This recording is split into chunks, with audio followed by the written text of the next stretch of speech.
열정과 즐거움이 가득한 7월이 되시길 바랍니다. 라디오 서울이 늘 함께합니다.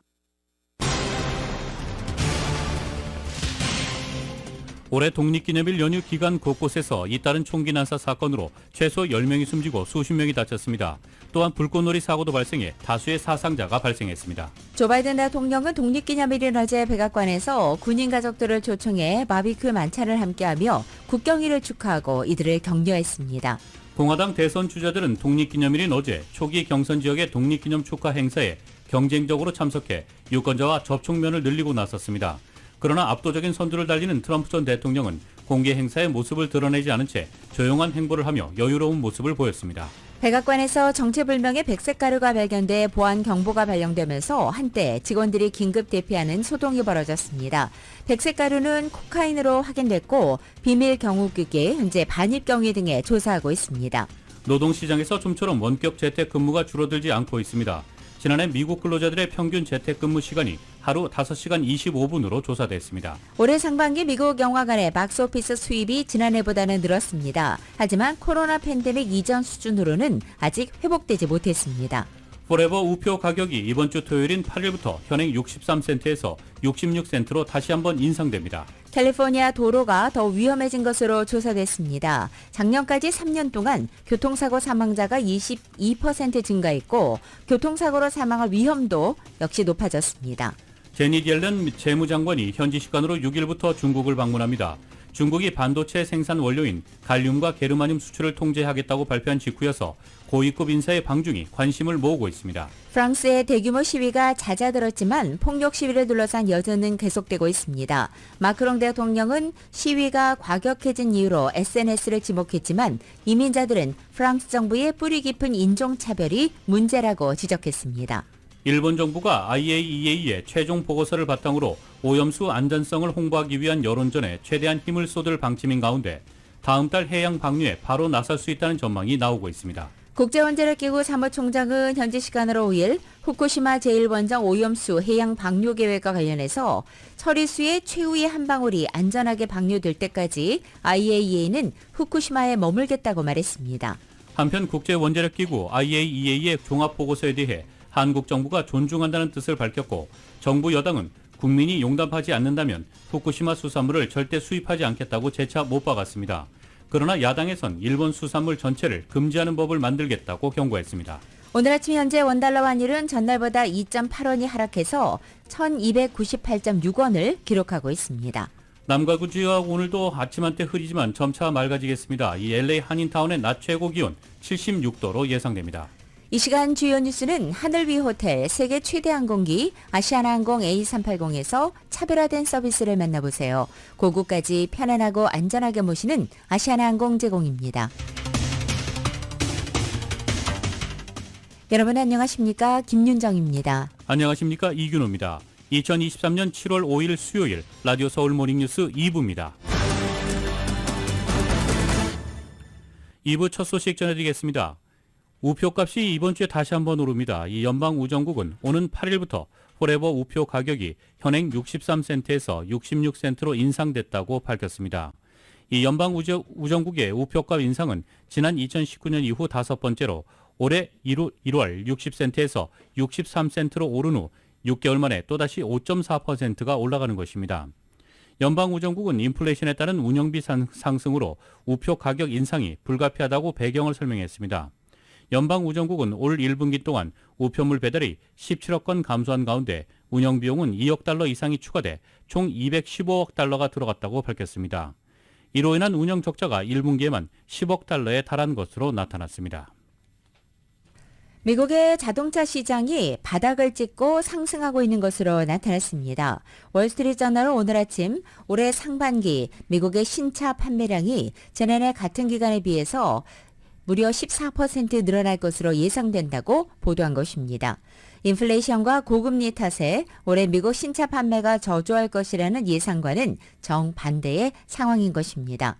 코로나 사태 직전 미국의 신차 판매량은 1,700만 대에 달했지만 지난해 미국 신차 판매량은 1,390만 대로 급감했습니다. 이것은 최근 10년간 가장 저조한 수준이었습니다. 코로나 사태 이후 반도체 수급난으로 대표되는 글로벌 공급망 혼란으로 자동차 가격이 상승했고 연준의 공격적인 금리 인상으로 소비자들이 지불해야 하는 이자 규모가 커진 것이 신차 판매에 부정적 영향을 미쳤다는 분석이었습니다. 하지만 글로벌 공급망이 점차 안정되면서 업체들의 생산이 안정화된 데다가 소비자들의 구매욕이 되살아나서 자동차 판매가 늘어났다는 분석입니다. 코로나 기간 불투명한 경제 전망 탓에 신차 구매를 미뤄뒀던 개인 소비자들과 법인 소비자들이 지갑을 열기 시작했다는 것입니다.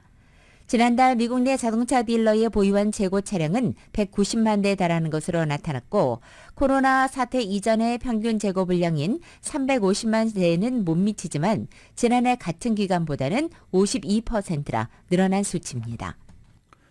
미국 최대 배송업체인 UPS의 임금 협상이 결렬되면서 파업 가능성이 커지고 있다고 로이터 통신이 보도했습니다. 보도에 따르면 UPS와 운송노조, 팀스터스는 이날 각자 성명을 내고 상대방이 먼저 협상을 중단했다고 주장했습니다. 팀스터스는 UPS가 받아들일 수 없는 협상안을 제시한 뒤 협상장을 떠났으며 사측의 제안을 만장일치로 부결했다고 밝혔습니다. 노조는 회사가 코로나19 확산 초기 위험한 환경에서도 배송 업무를 계속해 회사에 막대한 이익을 안긴 노동자들을 충분히 보상해야 한다는 입장입니다. UPS는 팀스터스는 UPS가 업계 최고 수준보다 높은 역사적인 제안을 했는데도 협상을 중단했다며 협상 복귀를 촉구했습니다. 팀스터스는 화물차 운전자와 배송물 처리, 적화 담당 등 UPS 노동자의 절반을 넘는 약 34만 명을 대표합니다. 양측은 기존 임금 협약이 이달 말 만료되기 전에 새 협약을 타결하려고 노력해왔습니다. 팀스터스 조합원들은 기한 내 협상을 타결하지 못하면 파업할 수 있는 권한을 노조 지도부에 이미 부여한 상태입니다. UPS 노동자들이 파업한 것은 1997년이 마지막으로 당시 15일 동안 진행된 파업으로 UPS는 8억 5천만 달러 손실을 봤습니다. 워싱턴 포스트는 미국 최대 배송업체 UPS가 매년 국내 총 생산의 약 6%에 해당하는 화물을 배송한다면서 UPS 파업은 전국에서 화물 운송의 차질을 빚고 경제에 심각한 영향을 미칠 것이라고 전망했습니다. 미국 노동시장에서 좀처럼 원격 재택근무가 줄어들지 않고 있습니다. 월스트리트저널은 어제 미국 노동부의 설문조사를 인용해서 지난해 미국 근로자들의 평균 재택근무 시간이 하루 5시간 25분이라고 보도한 것입니다. 평균 재택근무 시간은 코로나 사태 직전인 2019년보다 2시간 28분 증가했고 2021년과 비교해도 단 12분 감소했습니다. 포스트 팬데믹 시대에 접어들면서 대부분의 경제활동이 정상화된 가운데 근로 형태는 코로나 유행 때와 큰 차이가 나지 않은 것입니다. 미국 노동시장이 여전히 근로자 우위인데다가 화이트칼라 사무직뿐만 아니라 저소득 저학력 서비스직으로도 이 원격 근무가 확산되는 것이 원인으로 꼽힙니다. 팬데믹 이후 원격 의료 서비스도 확대된 영향으로 2019년도 1.8%에 불과했던 보건의료 부문의 재택근무 일자리 역시 지난해에는 4.9%로 증가했습니다. 다만 원격 근무로 전환된 이 저소득 서비스직 일자리는 향후 해외 근로자나 인공지능인 AI로 대체될 수 있다는 전문가의 경고가 나오고 있습니다. 올해 상반기 영화관의 박스오피스 수입이 지난해보다는 늘었지만 코로나19 팬데믹 이전 수준으로는 회복하지 못했다고 CNBC가 전했습니다. 시장 조사업체 컴스코어에 따르면 올해 1월에서 6월 전체 영화관의 티켓 판매 수입은 44억 6천만 달러로 작년 같은 기간보다 20% 가까이 증가했습니다. 하지만 팬데믹 이전인 2019년 상반기와 비교하면 21% 줄어든 수준입니다. 개봉작 수도 2019년 상반기에는 2,000개 이상의 극장에서 개봉한 영화가 57편이었으나 올해 상반기에는 같은 규모의 영화가 45편에 그쳤습니다. 영화 시장 조사업체 박스오피스닷컴의 수석 분석가인 샤운 로빈스는 만화책을 바탕으로 하거나 향수를 자극하는 영화들이 예전만큼 참신하지 않다면서 지난 몇 년간 주요 관객층이었던 밀레니얼 세대보다는 더 젊은 세대를 겨냥한 영화를 제작할 필요가 있다고 분석했습니다. 그러면서 경기 침체와 임금 상승률 정체 문제가 대부분의 일반적인 미국인에게 계속 영향을 주고 있어 관객들이 돈을 쓸 컨텐츠를 더 신중하게 선택할 것이라고 전망했습니다. 다만 컴스코어의 수석 미디어 분석가인 폴 더 가러디어는 이번 달에 여름 대작 영화들이 개봉할 예정이고 8월에도 활력을 불어넣을 수 있는 주목할 만한 영화들이 많다며 여름 박스오피스를 더 지켜봐야 올해 영화 시장의 성패 여부를 가늠할 수 있다고 설명했습니다. 캘리포니아 도로가 더 위험해진 것으로 조사됐습니다. 작년까지 3년 동안 교통사고 사망자가 22% 증가했고 교통사고로 사망할 위험도 높아졌습니다. 이 기간에 인구가 감소하고 차량 주행거리도 줄었음에도 불구하고 이 같은 현상이 나타난 이유는 과속과 안전벨트 미착용, 부주의한, 그리고 난폭 운전까지 위험한 운전 행위가 늘어났기 때문으로 분석되고 있습니다. 보고서에 따르면 가주 교통사고 사망자는 2019년도 3,606명, 2020년에는 3,847명, 2021년 4,285명, 2022년에는 4,407명을 기록하며 매년 증가했습니다. 이같이 교통사고 사망 위험이 높아진 원인으로는 과속과 안전벨트 미착용, 부주의 운전, 난폭 운전까지 위험한 운전 행위가 많아진 것이 꼽혔습니다. 이에 대해서 보고서는 전국 도로교통안전국의 자료를 인용해서 2019년부터 2022년까지 과속 연관 교통사고로 인한 사망자가 23%, 음주나 약물운전인 DUI 연관은 22% 증가했고 안전벨트를 매고 있지 않았던 사망자는 20% 늘어났다고 설명했습니다. 이것은 보고서와 별개로 또 지난해 LA에서 집계했던 로드레이지 신고가 역대 최대로 나타났다고도 말했습니다. 도로 위에 분노라는 뜻의 로드레이지는 도로에서 벌어지는 운전자의 난폭이나 또는 보복 행동을 의미하고 있습니다. 어제 오후 리버사이드 카운티 남서부 지역에서 소형 비행기가 추락하는 사고가 발생해 1명이 사망하고 3명이 병원에 입원했습니다. 남가주 지역 카운티의 평균 가솔린 가격이 상승한 것으로 나타났습니다. 로컬뉴스 이은 기자가 전합니다. 4.15 리버사이드 카운티 남서부 지역에서 소형 비행기가 추락하는 사고가 발생해 주민 1명이 사망하고 3명이 병원에 입원했습니다. 사고는 4일 오후 2시 37,000블락 인더스트리웨이 인근에 위치한 카운티 당국이 소유한 프렌치밸리 공항 인근에서 일어났습니다. 가주 화재 당국 측은 소형 비행기가 추락한 것을 확인했으며 추락 당시 4명의 주민들이 탑승해 있었는데 이 중 3명은 병원으로 이송되었으며 1명은 현장에서 사망했다고 밝혔습니다. 아직까지 사고 비행기가 이륙 시 추락했는지 착륙 시 추락했는지는 명확하지 않다고 덧붙였습니다. 내셔널 트랜스포테이션 안전위원회와 연방 비행당국에서 사고 경위를 조사 중입니다. 남가주 지역 카운티들의 평균 가솔린 가격이 4일 상승한 것으로 나타났습니다. LA 카운티의 갤론당 평균 가솔린 가격은 4달러 922센트로 5일 연속 상승했습니다. 이는 지난가 평균가보다 2.5센트 올랐고 지난달에 비해서는 1.2센트 하락했습니다. 이번에 기록한 가솔린 평균가는 기록적인 가스값이었던 6달러 494센트에 비해서는 1달러 57센트 하락했습니다.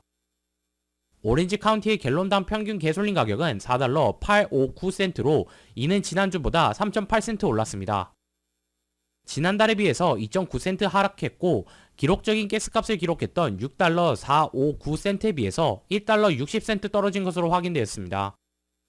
LA, 오렌지, 그리고 미주 전역이 기록한 독립기념일 가솔린 평균가는 지난해에 이어 두 번째로 높은 것으로 기억되었습니다. 라디오 서울 뉴스 이은입니다. LA 총영사관이 지식재산권을 주제로 한국 청년들의 해외 취업과 창업을 지원하는 세미나를 오늘 오후 5시에 개최합니다. LA 총영사관은 한국 청년들의 해외 진출과 창업을 지원하기 위해서 법률 정보 세미나를 이어오고 있으며 이번이 3번째 강연입니다. 오늘 세미나 주제는 나의 지식재산 어떻게 보호받을 수 있을까입니다. 미국의 특허권과 상표권, 저작권, 그리고 영업비밀까지 각 지식재산별의 특징들을 살펴보고 해당 IP를 보호하기 위해서 필요한 등록 절차와 비용 등에 대해서도 함께 알아볼 수 있습니다. 오늘 세미나는 한국어로 진행되며 누구나 무료로 참석할 수 있습니다. 접속 링크를 통해 인터넷에서 들을 수 있고 관련 문의는 LA 총영사관 윤지환 영사를 통해 하시면 됩니다. 걸프해역에서 미국 정유사가 운영하는 유조선이 총기 공격을 받았다고 영국 해군 해사 무역기구가 밝혔습니다. 영국 해군 해상 무역기구는 이날 호르무즈 해협으로 이어지는 오만 인근 해역에서 유조선이 총격을 받았으며 인명피해는 아직 보고되지 않았다고 발표했습니다. 영국 보안업체 암브레일은 공격을 받은 선박이 미국 정유업체 셰브런이 운영하는 대형 유조선이라고 설명했습니다. 이 유조선은 아랍에미레이트를 출발해 싱가포르로 향하는 중이었으며 피격 후 속도를 높이고 항로를 바꿨다고 암브레일은 설명했습니다. 중동을 담당하는 미 해군 5함대는 유조선 피습 사실을 확인하면서 공격 주체가 이란군이라고 주장했습니다. 티모시 호킨스 5함대 사령관은 로이터 통신에 이란 해군이 공해에서 민간 유조선 2척을 납포하려고 시도했고 선박 한 척에 대해서는 총격을 가했다고 밝혔습니다. 호킨스 사령관은 구조 요청을 받은 미 군함이 유조선에 접근하자 이란군 선박은 퇴각했다고 덧붙였습니다. 로이터는 호르무즈 해협에서 미국과 이란의 긴장이 고조된 가운데 유조선이 공격받았다고 전했습니다. 이란 측과 셰브론은 이날 사건과 관련한 입장을 즉각 내놓지 않았습니다. 지난 4월 이 지역에서 셰브론 소유 원유를 실은 유조선이 이란 혁명수비대에 납포되기도 했습니다.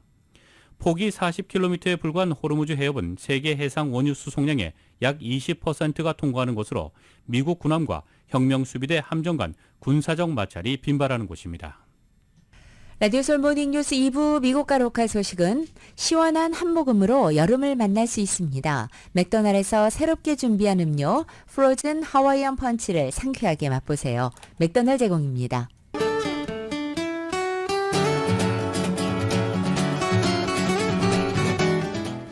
7월 5일 수요일 남가주의 날씨입니다. 오늘 아침 현재 남가주 지역 하늘 다소 흐리게 시작하고 있지만 점차 거치면서 맑아지겠고 오늘은 낮 기온이 어제보다 2도에서 4도가량 내려앉겠습니다. 목요일은 내일을 포함해 이번 주 주말까지는 아침 한때 흐리다 점차 맑아지는 패턴 반복되겠고 낮 기온도 오늘처럼 평년 기온을 약간 밑돌면서 보다 쾌적한 여름 날씨 즐길 수 있겠습니다. LA 한인타운 오늘 낮 최고 기온 76도, 밤 최저 기온은 59도, 오렌지 카운티 지역은 78도, 59도, 밸리와 일랜드 엠파이어 지역 83도, 55도, 해안 지역은 66도, 58도 예상됩니다. 끝으로 한국은 오늘 전국이 맑고 무더워지겠습니다. 서울의 오늘 아침 최저 기온이 72도, 낮 최고 기온은 89도로 예상됩니다.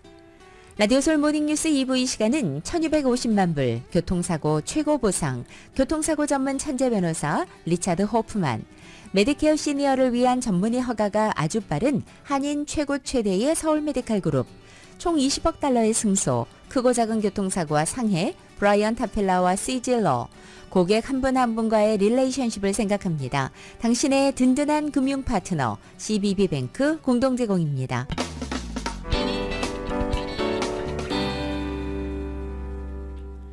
여러분께서는 라디오 서울 모닝뉴스 2부 함께하고 계십니다.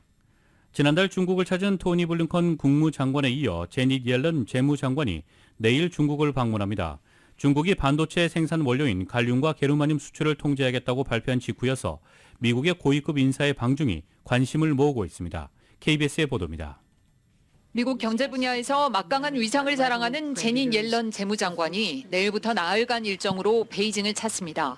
지난달 토니 블링컨 미 국무장관이 중국을 방문해 미중 두 나라가 관계를 안정화하기로 합의한 이후 방중하는 첫 번째 미 고위급 인사입니다. 옐런 장관은 허리펑 중국 부총리와 류쿤 재정부장 등과 회동하며 중국 내 새 지도부와 소통에 나설 것으로 보입니다. 중국 경제 최고 책임자인 리창 총리와 만날 가능성도 있습니다. 미국과 중국 두 나라가 전방위로 패권 경쟁을 벌이는 상황에서 대중국 고율 관세와 환율 등 양국의 경제 현안을 두루 논의할 것으로 예상됩니다. 옐런 장관은 그동안 세계 안정을 위해서는 미중 관계가 개선돼야 한다고 주장해온 인물입니다. While we surely have concerns that need to be addressed, decoupling would be a big mistake. 옐런 장관은 이번 방중에서 중국과 단절을 추구하지 않고 협력할 것은 협력하되 미국 이익에 반하는 중국의 위협은 차단하겠다는 뜻을 거듭 밝힐 것으로 보입니다. 중국 상무부는 옐런 장관의 방중을 앞두고 희귀 광물인 갈륨과 게르마늄을 다음 달부터 수출 통제 대상에 올린다고 발표한 바 있습니다. 중국 측은 이번에도 대중국 위험 제거를 뜻하는 디리스킹이 시장 경제 원칙이 아니라는 점을 강조할 것으로 예상됩니다. 옐런 장관이 중국과의 전략적 소통을 강조하고 있지만 이번 방중으로 미중 관계가 큰 전환점을 맞이하기는 쉽지 않을 것이라는 전망이 우세합니다. 베이징에서 KBS 뉴스 이랑입니다. 중국이 8월 1일부터 시행한다고 발표한 갈륨과 게르마늄 수출 통제 조치를 위한 준비 작업에 착수했습니다. 갈륨과 게르마늄은 통신 또 군사장비용 등 반도체에 쓰이는 물질로서 중국이 생산과 공급을 사실상 독점하는 것으로 알려져 수출 통제가 본격화되면 관련 분야 산업에 큰 차질을 빚게 될 것으로 예상됩니다. 로이터 통신은 복수의 소식통을 인용해서 중국 상무부가 이번 주 갈륨과 게르마늄 공급 업체들을 불러서 다음 달 1일부터 이루어지는 두 광물 수출 통제와 관련된 후속 조치를 논의할 것으로 알려졌다고 보도했습니다. 일부 소식통은 이 회의가 현지 시간으로 6일 열릴 것이라고도 전했습니다.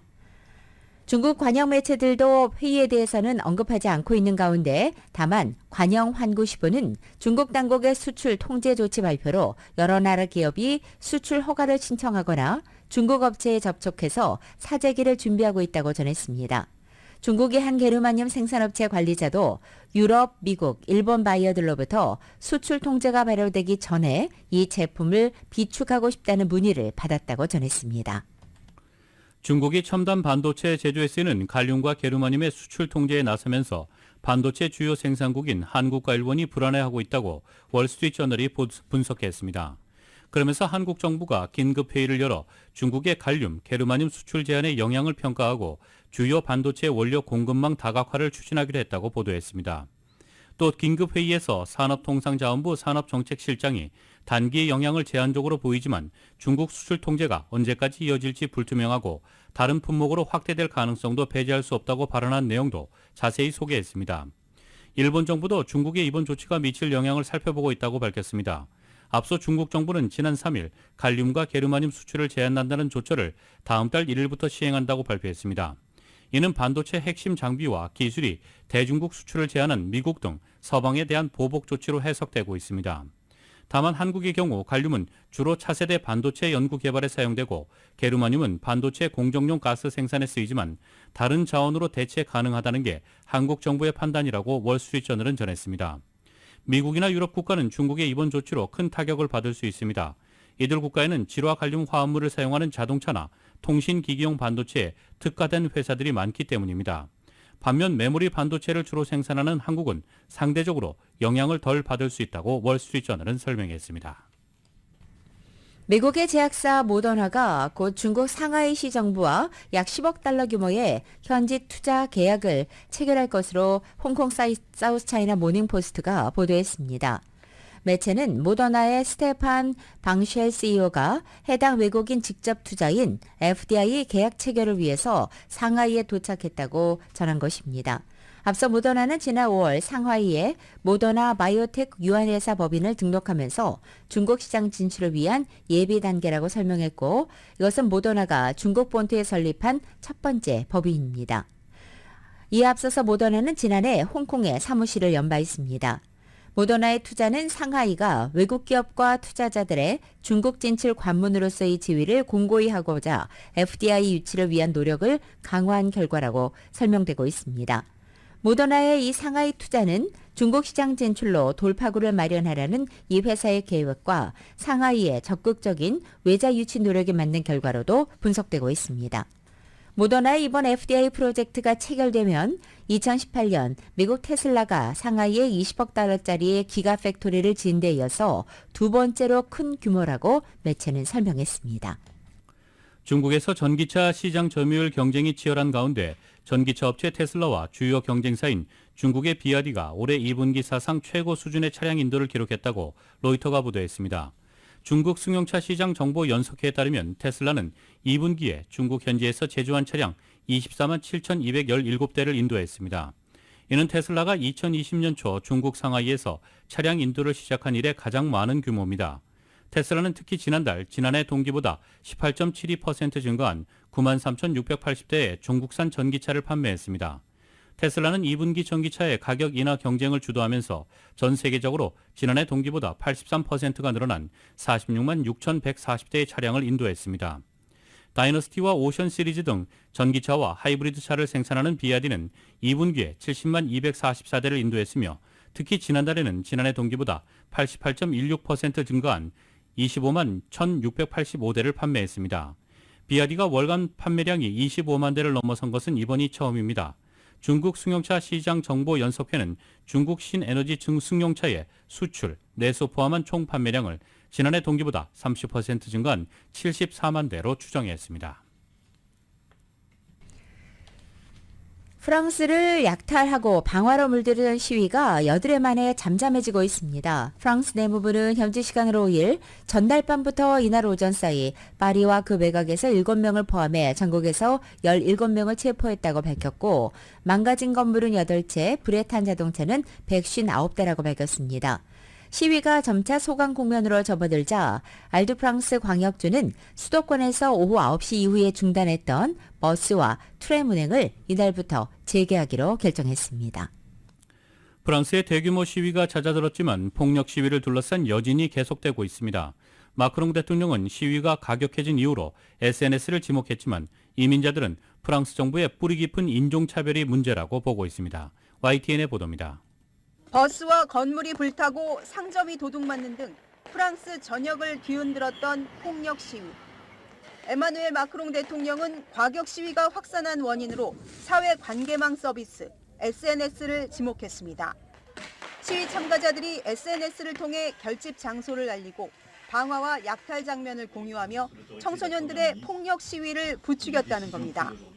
하지만 이민자들은 프랑스 내부의 뿌리 깊은 인종차별이 근본적인 문제라고 보고 있습니다. 실제로 프랑스의 한 인권감시단체 조사 결과 흑인이나 아랍인이 다른 인종보다 불신 검문에 걸릴 확률이 20배나 높은 것으로 나타났습니다.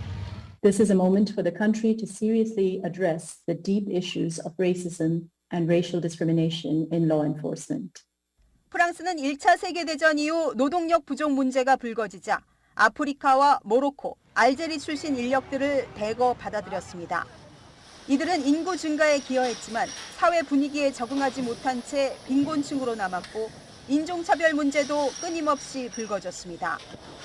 2017년 총기법 개정 이후에는 이주민을 표적으로 삼은 경찰 총격 살해 사건이 증가해 법 이전보다 6배나 늘어났습니다.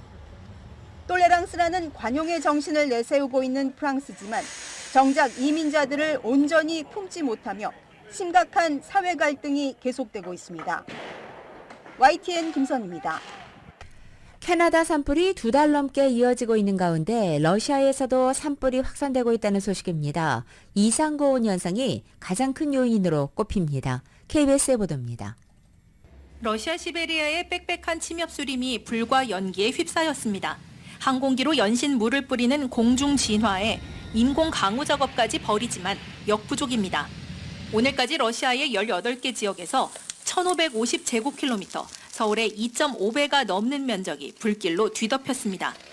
러시아 북동부 사하공화국은 2021년에도 3주간 지속된 화재로 서울 면적의 141배가 탔는데 또다시 대형 산불이 났습니다.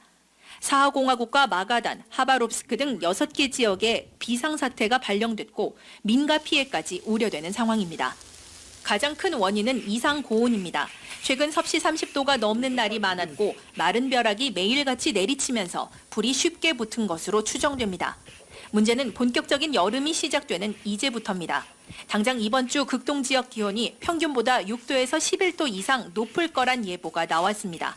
러시아 당국은 이달 중 44개 지역에서 기상이변으로 예년보다 화재가 더 많이 발생할 수 있다고 경고했습니다. 올 들어 러시아에서 화재가 발생한 면적은 지난해 같은 기간보다 23% 늘었습니다.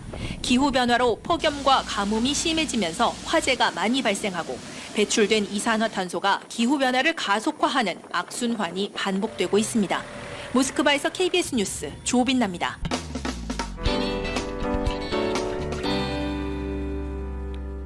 여러분께서는 라디오 서울 모닝뉴스 2부 함께하고 계십니다.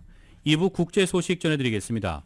러시아군이 개전 직후 빼앗아 점령하고 있는 우크라이나 자포리자 원전에서 핵 재앙이 발생할 수 있다는 우려가 커지고 있습니다. 우크라이나는 러시아가 조만간 원전을 폭파하려 하고 있다며 국제사회의 관심과 대응을 촉구하고 나섰습니다. 우려가 커지면서 우크라이나는 핵 재난 대비 훈련까지 하고 있습니다. YTN의 보도입니다. 유럽 최대 규모인 자포리자 원전은 개전 이후 주변에서 전투가 계속 이어지면서 핵 재앙 위험이 가시지 않고 있습니다.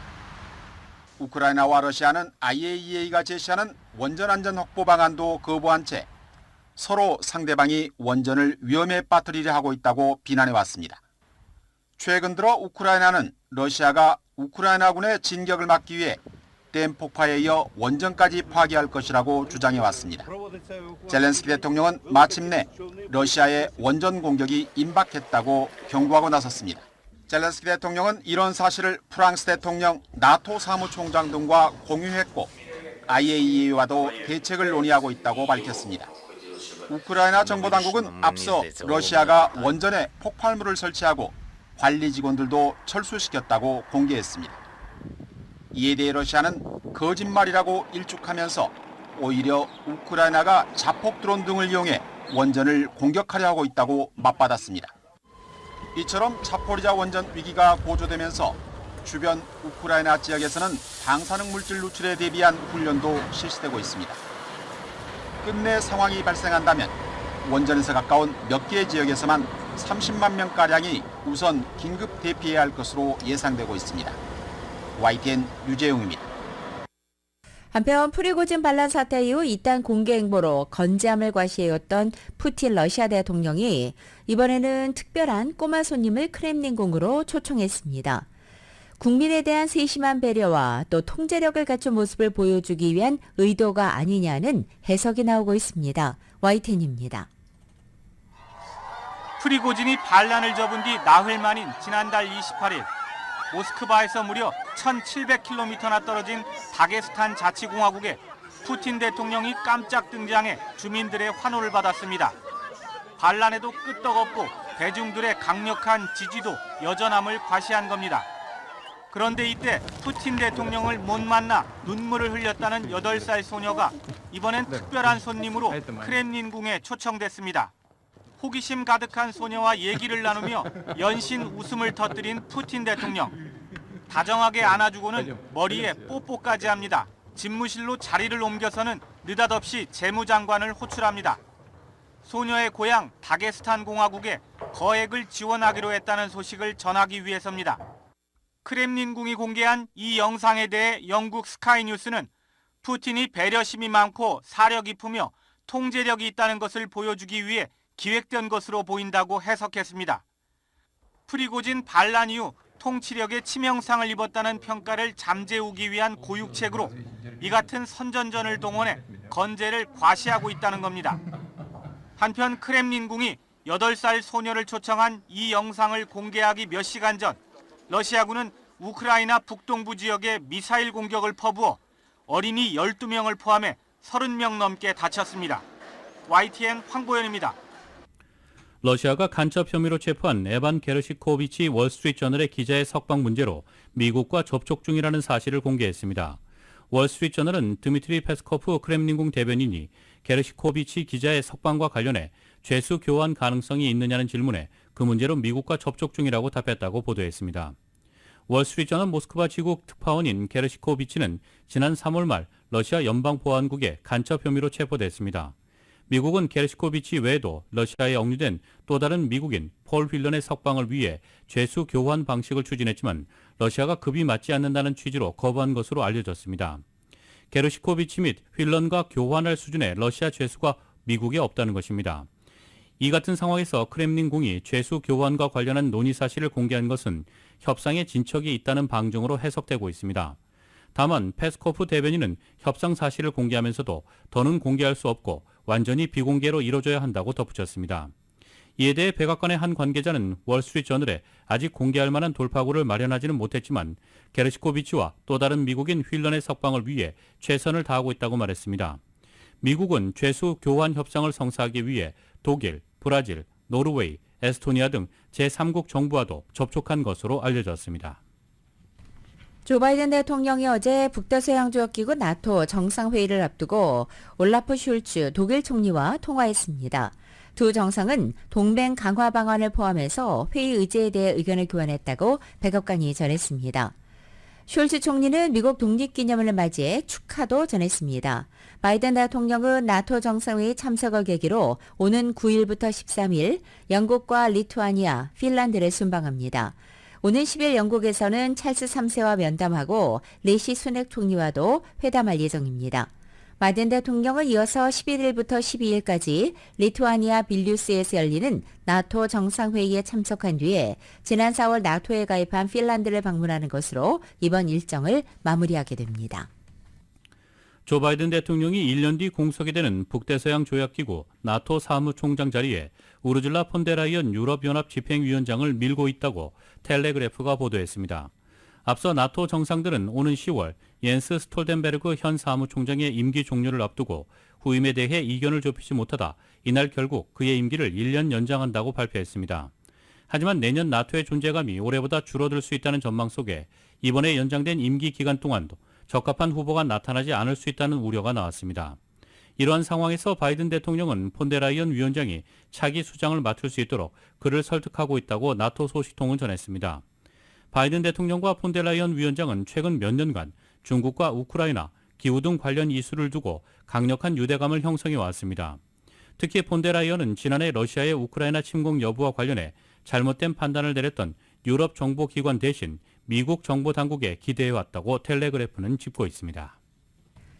일본은 오염수 방류 계획에 문제가 없다는 IAEA의 최종 보고서를 바탕으로 오염수 안전성을 홍보하기 위한 여론전에 최대한 힘을 쏟을 방침으로 알려졌습니다. 이런 가운데 일본 정부가 다음 달에 해양 방류에 나설 수 있다는 전망이 나오고 있습니다. YTN입니다. 후쿠시마 제1원전의 오염수 방류 계획이 국제 안전 기준에 일치한다는 IAEA의 최종 보고서를 받아든 일본. 여기에 일본 원자력 규제위원회도 지난달 말 시행한 오염수 설비 검사 결과 문제가 없다며 오는 7일 검사 종료증을 발급하기로 했습니다. 언제라도 방류할 수 있는 모든 조건이 갖춰진 겁니다. 일본 니혼 게이자이 신문은 일본 정부가 다음 달이라도 오염수 해양 방류를 하기 위한 조율에 들어갔다고 전했습니다. 일본 정부는 구체적인 방류 시기와 관련해 여러 상황을 살핀 뒤 결정하겠다며 말을 아꼈습니다. 주변국과 자국 내 어민들의 반발이 여전한 만큼 IAEA 보고서를 토대로 오염수 방류의 안전성을 최대한 알리는 데 우선 집중할 것으로 보입니다. 마이니치 신문은 기시다 총리가 오는 11일에서 12일 리투아니아에서의 나토 정상회의에서 윤석열 대통령과 개별 정상회담을 추진하고 있다고 보도했습니다. 이 자리에서 기시다 총리가 오염수 해양 방류 계획의 안전성과 감시 시스템 등을 윤 대통령에게 직접 설명하고 이해를 구할 것으로 보인다고 전망했습니다. 하야시 요시마사 일본 외무상도 다음 주 열리는 아세안 지역 안보 포럼 외교장관 회의에서 한중 외교장관을 따로 만날 것으로 알려졌습니다. 일본의 구체적인 방류 시기 결정을 놓고 주변국을 비롯한 이해 당사자들이 촉각을 곤두세우고 있습니다. 도쿄에서 YTN 김세호입니다.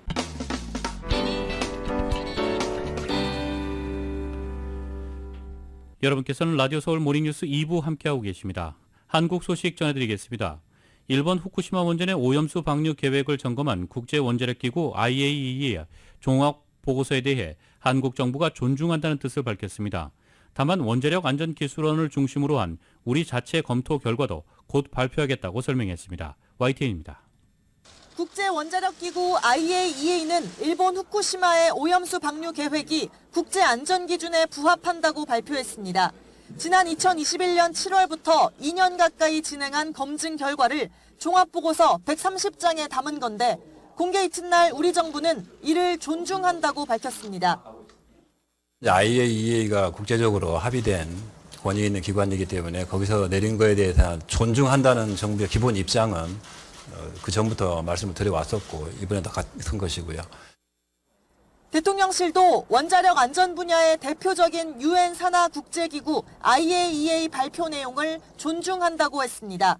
정부는 우리 국민의 건강과 안전을 최우선에 두고 향후 IAEA와 일본 정부가 제시한 실시 및 점검 계획이 제대로 이행되는지 긴밀한 협조를 통해 모니터링하겠다고 강조했습니다. 또 연근의 방사능 조사도 현재 92개소에서 200개소로 늘리는 등 우리 바다와 수산물의 안전관리를 대폭 강화하겠다고 설명했습니다. 윤석열 대통령이 오염수 방류에 대해서 객관적이고 과학적인 검증을 언급했던 것과 궤를 같이 합니다. 과학에 기반한 객관적 검증이 이루어져야 한다는 우리 국민의 요구를 고려한 의미 있는 조치가 이루어지기를 바랍니다. 정부는 다만 보고서의 구체적 내용에 대해선 심층 분석이 진행 중이라며 판단을 유보했습니다. IAEA와 별도로 2021년 8월부터 한국원자력안전기술원 킨스 주도로 안전성을 점검하고 있는데 이 결과와 묶어서 이르면 주말쯤 총평을 발표할 걸로 전해졌습니다. 우리 측 보고서에는 지난 5월 정보시찰단이 후쿠시마 원전을 찾아 확보한 로 데이터 분석과 방류시설 시운전 점검에 대한 평가도 포함됩니다. 정부 입장은 과학적이고 객관적으로 안전하고 그런 것들이 검증이 되고 그리고 국제법과 국제 기준에 맞게 오염수가 처분돼야 된다는 입장입니다. 일본 언론은 다음 주 나토 정상회의에서 한일 정상회담이 추진된다고 보도했습니다. 이 자리에서 양국 간 오염수 해법이 폭넓게 논의될지 주목됩니다. YTN 조은지입니다. 지난 1994년도부터 전기요금에 합산해서 부과하던 TV 수신료를 분리 징수하는 안이 방송통신위원회를 어제 통과했습니다. 따라서 빠르면 다음 주 중반에 공포될 것으로 보입니다. 공포 즉시 시행은 되지만 방송통신위원회는 KBS와 한국전력에 준비 기간을 줬습니다. YTN의 보도입니다. 대통령실이 TV 수신료 분리징수안 마련을 권고한 지 정확히 한 달 만에 방통위가 이를 위한 방송법 시행령 개정안을 의결했습니다. 여야 2대1 구도 속에 야당 측 위원 1명이 퇴장한 가운데 여당 측 위원 2명의 찬성으로 통과됐습니다. 김효재 방통위원장 직무대행은 KBS가 방만 경영과 불공정 방송으로 수신료 가치를 무너뜨렸다며 TV 수신료 분리징수가 불가피하다고 강조했습니다. 국민들이 자발적으로 KBS 수신료를 낸 사람이 없다는 걸 KBS는 너무도 잘 알고 있는 겁니다. 의결에 앞서 퇴장했던 야당 측 김현 위원은 여당 측 위원들의 책임론을 제기했습니다. 30년 동안 사회적 합의로 진행되어 온 방송법 시행령이 김효재 의원과 이상인 의원 손에 의해 의결됐지만 이는 끝이 아니라 시작임을 명심해야 하며 그 책임 또한 져야 합니다. TV 수신료 분리징수안은 국무회의 의결과 대통령 재가를 거쳐 이르면 다음 주 공포 즉시 시행될 예정입니다. 다만 방통위는 KBS와 한국전력에 준비 기간을 주기로 했습니다.